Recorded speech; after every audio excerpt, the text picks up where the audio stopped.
Along with former and perhaps future Texas Congresswoman Mayra Flores. Thank you both for coming on. Sheriff, to you first. I want to start with the cops being beaten in New York City again. Here's the NYPD commissioner. It's a broken system. We're seeing that we're locking up the same people over and over again. And it has an effect on our law enforcement officers. It has an effect on our law-abiding citizens. And it has a negative effect on the actual or perceived image of public safety. There's no way we could tell where they live, where they come from. They're pretty much ghost criminals. He's right. They're ghost criminals, Sheriff, and they face no consequences. No, Trace, you're exactly right. Look, here in Carroll County, speaking of which, about a year ago, we had a Border Patrol agent that was assaulted. And unfortunately, the AUSAs work for the same president that our Border Patrol agents do, and unfortunately can't prosecute cases themselves. So what we did here at our local level is we actually took that case and prosecuted it. But look, what's happened there in New York City, I hate to say it's not surprising because we continue to see this happen time and time again. But what I will tell you is Americans shouldn't be surprised when they find out that these people are picked up, they're charged, they may serve some time, but since they're from Venezuela, they're going to be released on the streets because their country's not taking them back. Yeah, and you know, you talk about surprise and who is and who's not. Here's the media not mentioning that a sexual assault suspect is in the country illegally. Just put this up on the screen here. One headline: deputies, man broke in, sexually assaulted children. Girls sexually assaulted in home invasion, suspect caught after extensive manhunt.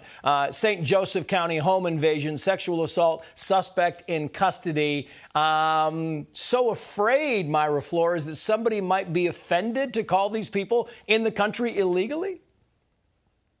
They're illegally in the country. That's a fact. And they are repeated offenders, but under the Biden administration, they're protected.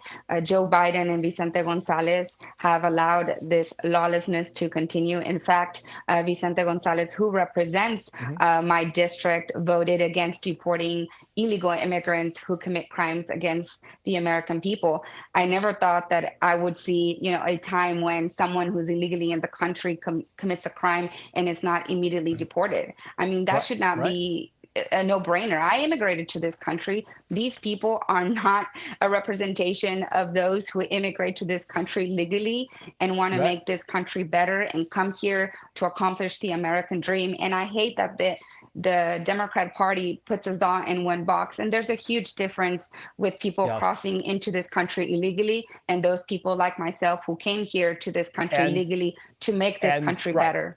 And the consequences. The Daily Signal headline reads the following here: individuals, many of whom enter the country illegally, are acquiring and driving motorbikes to do food deliveries in the District of Columbia. But many of the bikes don't have legal license plates, indicating they are not properly registered or insured. The majority of the drivers we spoke to confirmed they had crossed the border illegally. The problem is that you don't have the resources, Sheriff, to be able to round these people up and give them tickets that you know are not going to be paid.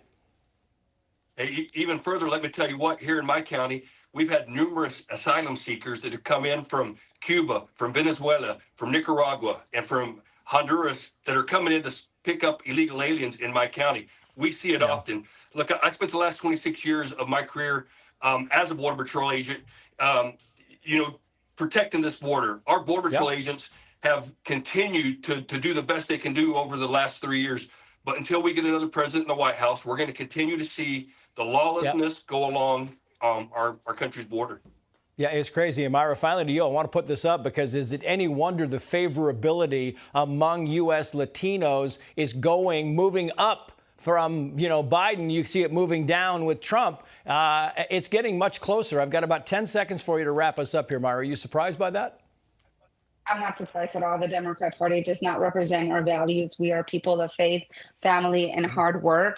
And the Hispanic community have realized that the Democrat Party has walked away from our values. And that is the reason why we will vote for new leadership in November. Mayra, Sheriff, thank you both.